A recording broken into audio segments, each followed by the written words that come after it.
बसवा कटा गेलो मरहबा बना गेलो परिते से नुरबाज बही पियाबा के घर आगे बसवा कटा गेलो मरहबा बना गेलो परिते से नुरबाज बही पियाबा के घर आगे परिते से नुरबाज बही पियाबा के घर बसहवा काटा गेलो मरहबा बना गेलो छई मजा बुड़ी जेबो पियाबा के घर रहबो दिल में तोड़ा राखे सब परिते से नुरबाज बही पियाबा के घर रहबो दिल में तोड़ा राखे सब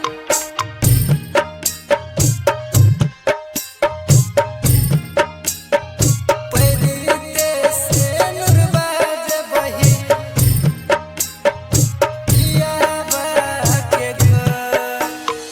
ससुर में जाको सज बही पियाबा के से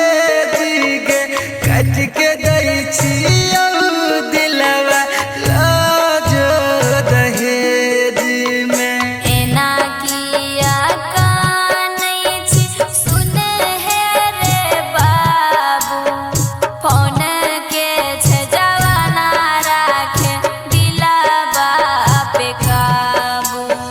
झूठी बोल छी पगली धोखा तू गे देबही परिते से नुरबा मांग में हमरा भूल जबही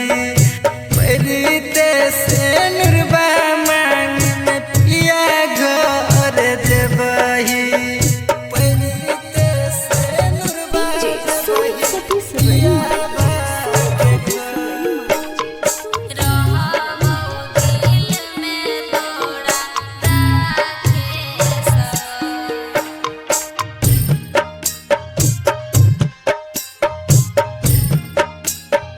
परिते से नुरबाज बही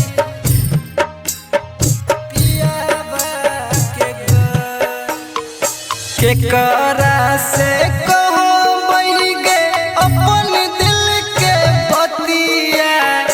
बड़ी याद एतै तोरा संगे बीतल रतिया ससुरा से दैत रहबो अपन खबरिया मिले के जदि मन करतो तो आ जइहे ससुररिया तोरे खाती भेलियो माई बाबू सब बदनाम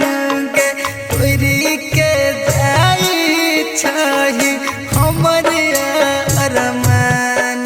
गे तोरी के जाई छही बिटू के अरमान गे तोरे खाती भेलियो माई बाबू सब